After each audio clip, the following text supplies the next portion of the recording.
The Johnson Wax Program with Fibber McGee and Molly.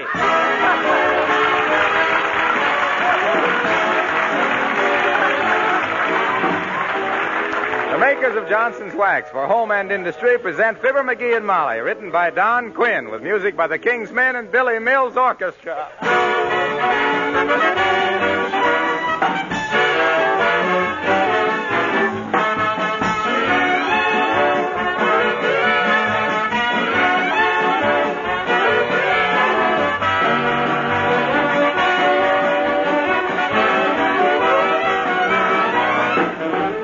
The heading of a newspaper article caught my eye the other day. It read as follows: Boxes dropped overboard carry fighters' supplies. It told how overseas shipments of vital spare parts for planes, tanks, and jeeps are protected with wax so that they can be thrown overboard and carried in by wind and tide to waiting United States detachments in far places. Each spare part is first wrapped in wax cloth or wax paper.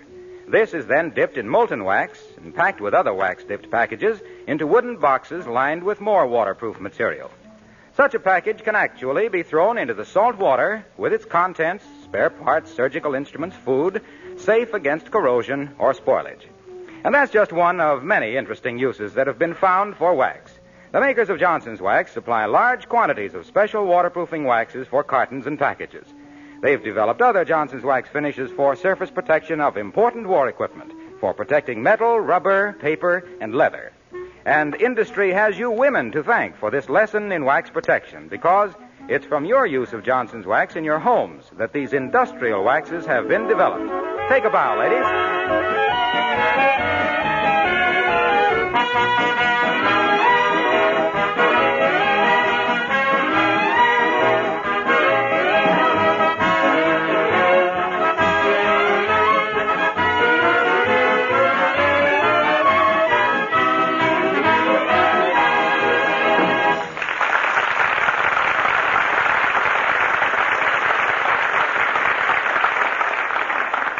Ordinarily, to get the squire of 79 Wistful Vista out of his easy chair would take a block and tackle.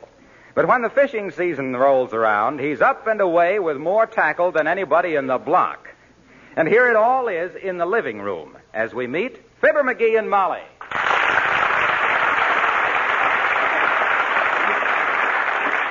McGee, sweetheart.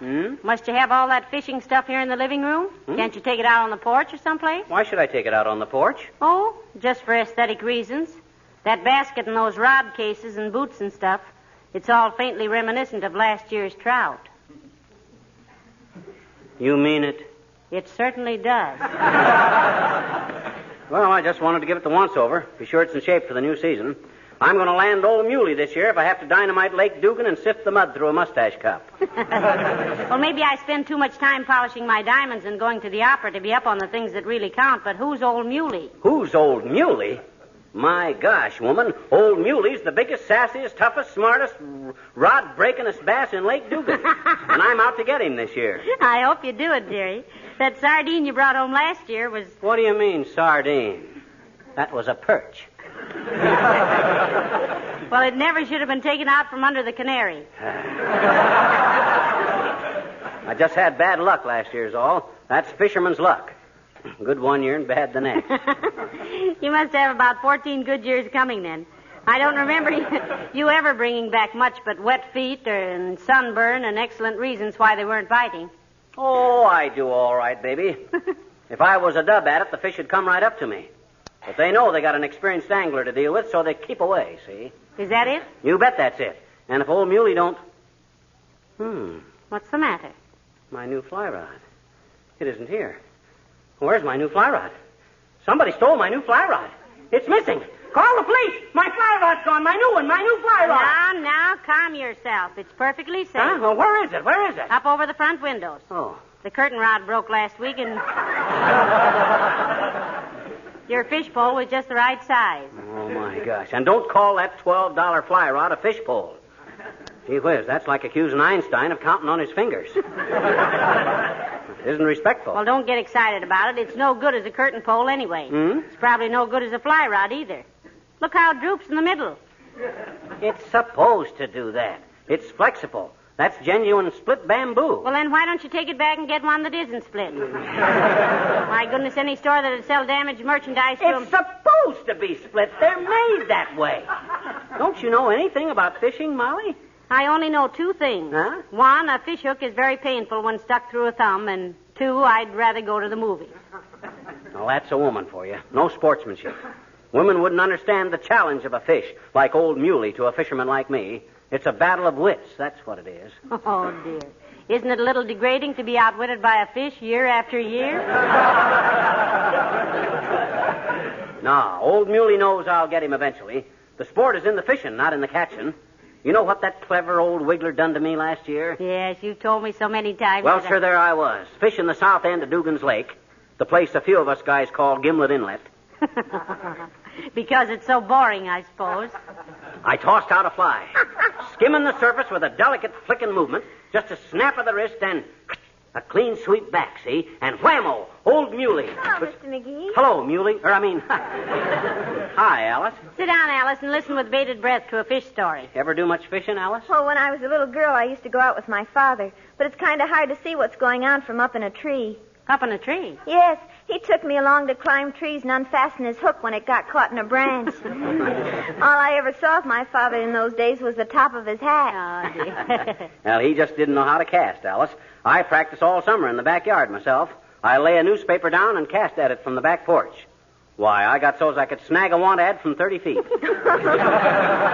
Yes, you really made history, McGee. What do you mean? I think you're the first man who ever swat a newspaper with a fly. Shall I do that again? No.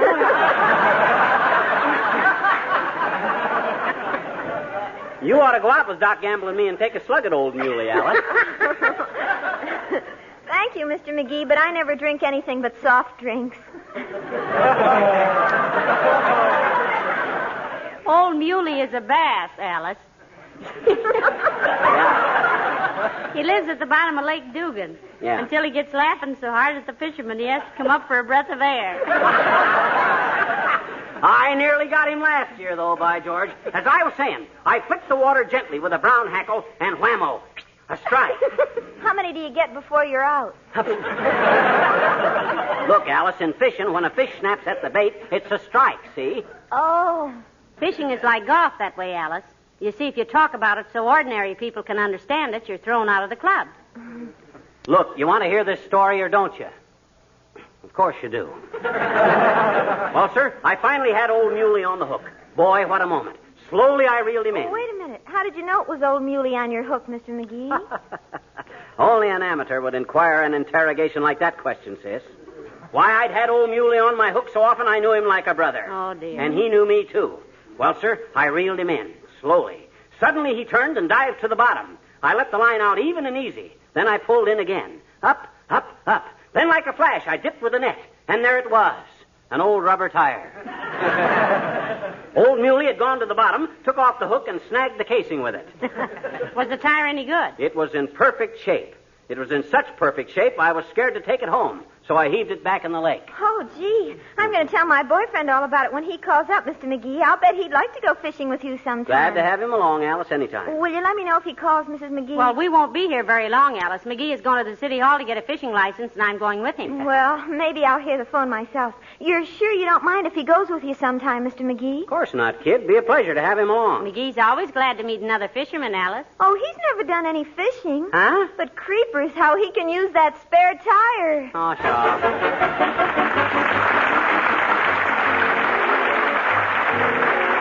Billy Mills and the orchestra play Holiday for Strings.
license, McGee? Right down the hall here at the license bureau.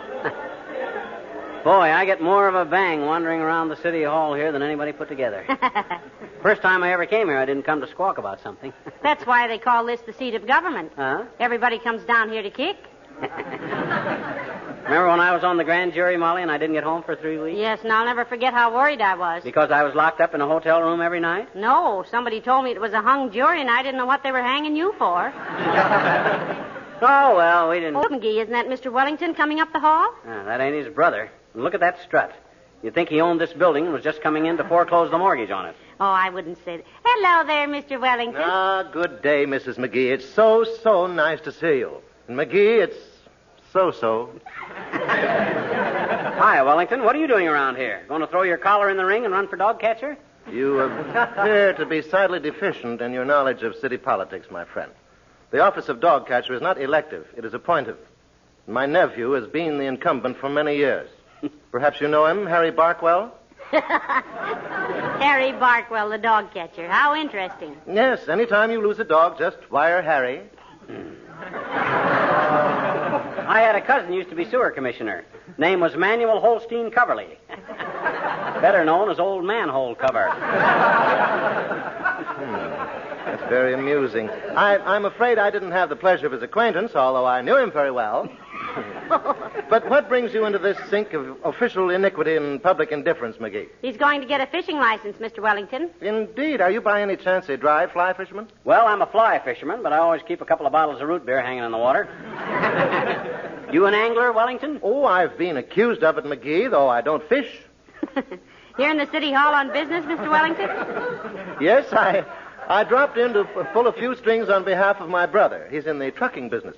What can he get out of the city hall? The city hauling. Well, good day, both. Drop in and see me in the near future. Sure? Sure.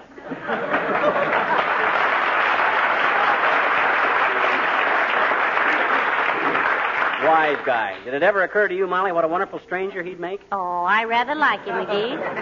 He's so well-read and all. Well, he ought to be well-read. His old man was a bookmaker. Well, come on, Molly. Here's the license bureau right here. Oh. Heavenly days, what a mob. Why, look at the people in front of the window I want to get to. That's the longest fish line I ever saw. Come on, Molly. Let's get out of here. Wow. Now, what's the matter? Aren't you going to get a fishing license? Sure I am, but I'm not standing in that line all day. I'm no peasant. I got some influence in this joint, and there was never any better time for me to swing it. Who do you know in the city hall? Who do I know? I know Ross Dixon himself. That's who I know. Play rummy with him at the Elks all the time. Who on earth is Ross Dixon? Just the man behind the mayor, that's all. Ross Dixon is the real power in this town. He's the guy who collected $40,000 from the Barbers' Union, telling them it was the poll tax. Sounds like a fascinating personality. What's his official title? I don't know, but you just mention Ross Dixon to any ward heeler in town, and he'll start shaking so hard you could mix a double malted in his pocket. Yeah, but where's his office? 3rd floor, Department of Weights and Measures. What does he do there? Just weights and measures, I suppose. I don't know. I think he... Well, hello there, folks. Hello, Mr. Wilcox. Hi, Junior. Say, do you know Ross Dixon? Never heard of him. Who is he? Who is he? Why, he's the man behind the mayor. Oh, I see. Well, what do you want to see him for? Well, himself here wants a fishing license, and there's too long a line in front of the license window, Mr. Wilcox. And I don't stand in line for anything, Waxy. That's for the peasants. I'll be home cleaning my fish before those lindheads get up to that window. Oh, I think you're being very silly, Fibber. You ever hear of Johnson's car new? Ain't saying I have, and I ain't saying I haven't. And he ain't talking loud enough to be heard in Racine, either. Besides, what's Johnson's car new got to do with the subject? Well, it's simply a case of doing the best job the simplest way, that's all. You hate to stand in line, so you start making things complicated for yourself. Oh? Some people put off polishing their cars, not realizing how simple and easy it is with Johnson's Car New. Yes? They don't realize it cleans and polishes in one easy application. Just spread it on, let it dry, wipe it off, and there you are, shining like new. Why, these days, even an automobile has to keep up its morale. And with cars, morale is spelled C-A-R-N-U. Well, happy fishing, pal. Well, thanks, Junior. Glad to have you come along sometime. You know, we haven't been fishing together since Dewey took Manila. Did Dewey take Manila? Huh? Gee, that won't hurt his campaign a bit, will it? So long, now.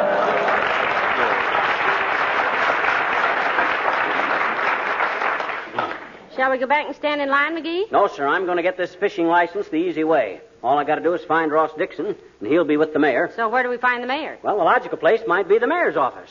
And by a peculiar coincidence, and also to save time, here it is, right here. Yes, sir? Is the mayor in, sis? No, sir.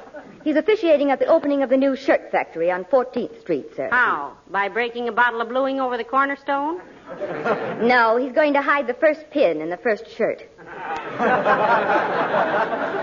Well, where can we find Ross Dixon, sis? Oh, he's with the mayor, sir. He was afraid His Honor wouldn't know which end of the pin was sharp. Oh. Will they be back soon? Almost any minute, madam. The mayor is addressing a political meeting in half an hour. I'm just fixing his speech now. Fixing it how? Well, he made several definite statements, which, of course, is a terrible mistake, politically. Oh, I see what you mean. Yeah, that guy has carried water on both shoulders so long he gurgles when he walks. Can I help you with the speech, sis? Oh, no, thank you. It's so vague now, I don't know what he's talking about, so it must be nearly right. Well, thank you very much. Yeah, we'll stick around the hall and wait for him, sis. Politics must be a lot of fun, McGee. Yeah, I guess so. The whole thing is just a matter of pace. What do you mean, pace? Well, if you start to run, you can't stop till Gallup says you'll win in a walk. How about your fishing license? Shall we go get in the line now? No, sir, not me. I'm going to wait right here and intercede the mayor when he makes for his office. Good idea, but you don't mean intercede, you mean intercept. Oh, no, I don't. Intercept means clumsy, awkward, butterfingers. No, dearie, that's inept. Oh, yeah. You must think I'm completely illiterary. I guess I know what inept means. It means somebody isn't likely to do something. Like if I wanted to borrow $50 from Wellington, he inept to let me have it. Well, I don't like to argue with you, dearie, but in that case it would be isn't apt. He isn't apt to let you have it. No, I'll say he isn't. Last time I tried to borrow... Hey, then what does intercede mean? Well, let's break it down now. Inter means between. And seed is something you plant, so intercede means between plantings, which means wintertime. My gosh, if we got to wait here all summer and fall for the mayor, we never... Look, McGee, here comes Beulah. Oh, Beulah. Beulah. Well, for goodness sake, my people.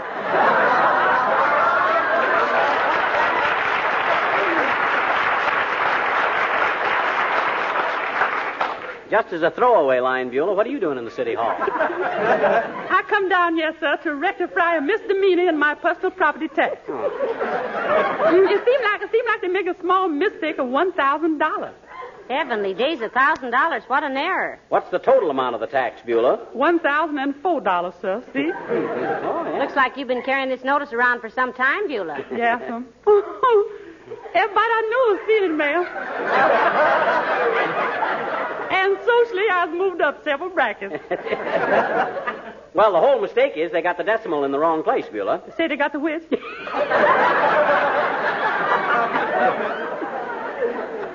He said the decimal, Beulah. Don't you know what decimal means? Yes, ma'am. That's what the chances is of tapping Beulah for $1,000. Pretty decimal. Not dismal, Beulah. Decimal. That's a numerical system that has a... Well, it's based on tenths, and a decimal is a kind of a period that denotes a... Well, take $1. Oh, thank you very much, sir.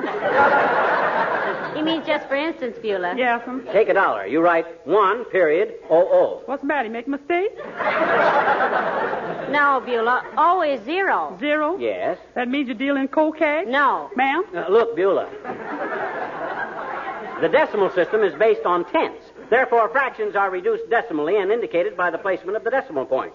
Now, what would 0.40 mean? Oh, that's real simple. 40 below 0.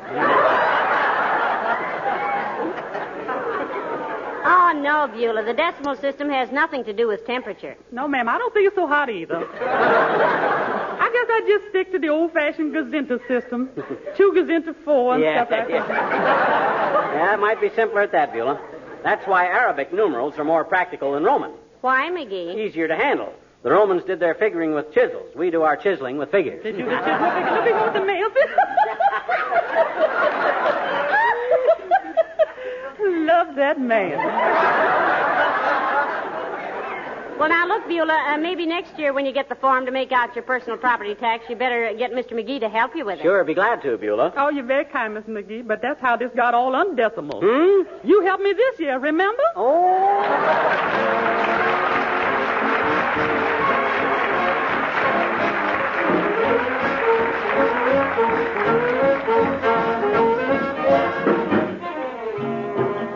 The King's men sing 27 times around the block.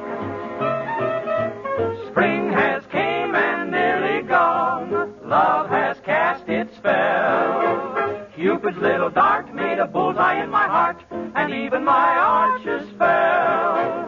She was so pretty and aesthetic. How was I to know she was so darned athletic? It was tramp, tramp, tramp, tramp, tramp, tramp. We started walking round the block. 'Twas just an ordinary block.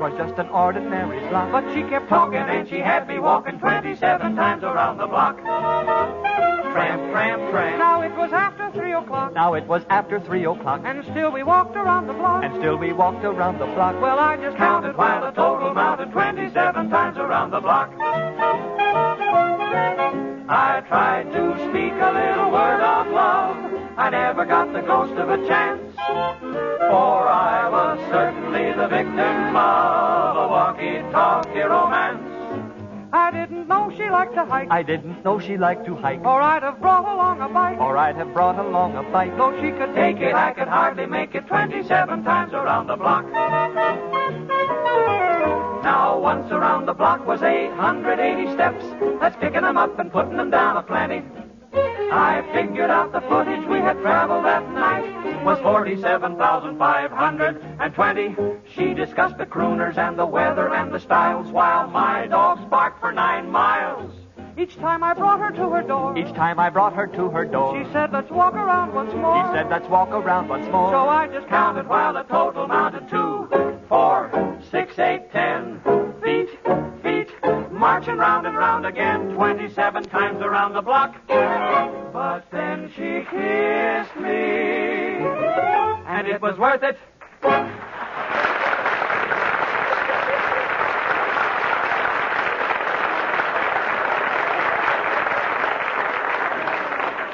Well, we've been in almost every office in the building, Molly, but the mayor's got to be here someplace. Not necessarily. Anyway, if you have to find the mayor to locate this Ross Dixon, why don't you ask the mayor himself to get you a fishing license? Because Ross Dixon is the guy that tells the mayor what to do, see? Oh. The mayor is just a figurehead.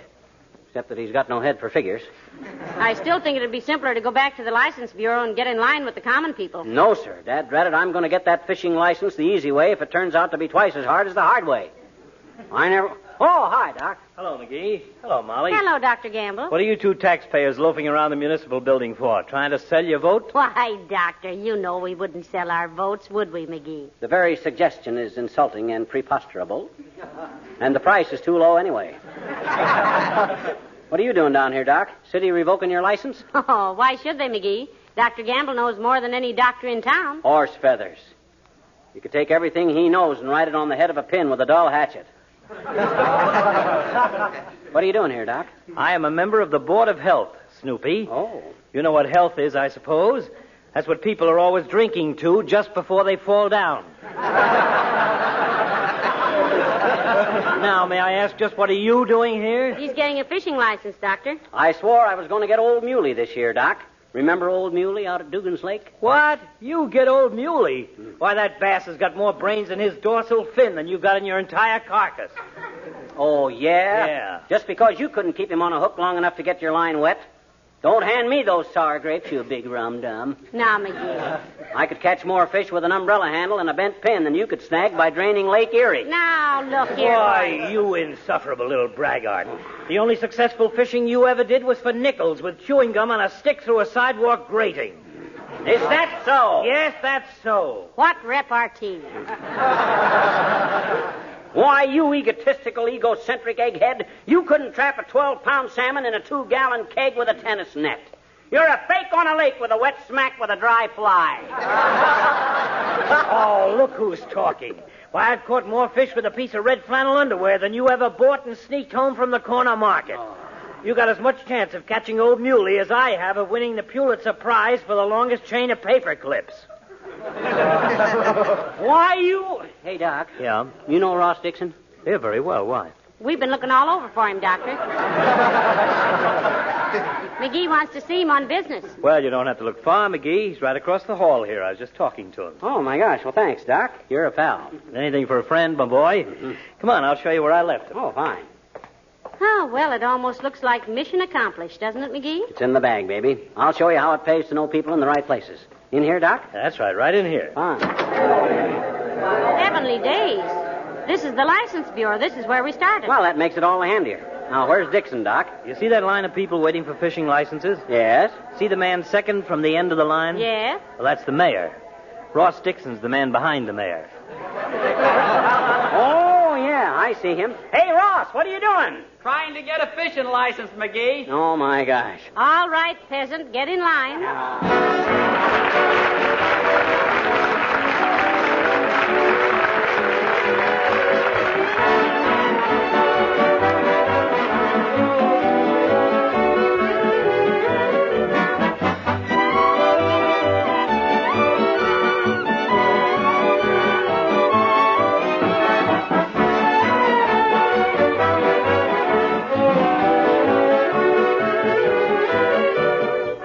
We hear a lot these days about morale. I think one of the reasons so many of you ladies use Johnson's self-polishing glow coat for your linoleum floors is that it does a lot for the morale of your kitchens and for your own morale, too. It's a pleasure to work in a colorful kitchen, one that's bright and cheerful. When you consider the importance of the floor area in such a room, you know mighty well that it pays in good spirits alone to keep linoleum sparkling and clean. It's good for your morale also to save unnecessary work, and glow coat certainly does that. It takes practically no work to apply, needs no rubbing or buffing. Add to these morale builders the fact that you make linoleum last 6 to 10 times longer by protecting it regularly with Johnson's self-polishing glow coat, and you certainly have a picture of why glow coat is so satisfactory for linoleum and other floors.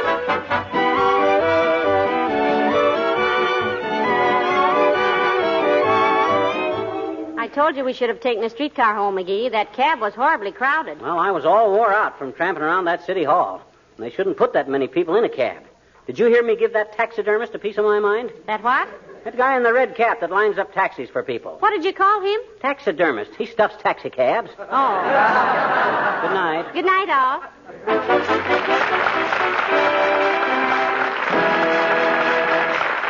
The character of Mr. Wellington heard on this program was played by Ransom Sherman. This is Harlow Wilcox speaking for the makers of Johnson's Wax for Home and Industry, inviting you all to be with us again next Tuesday night. Good night. This is the National Broadcasting Company.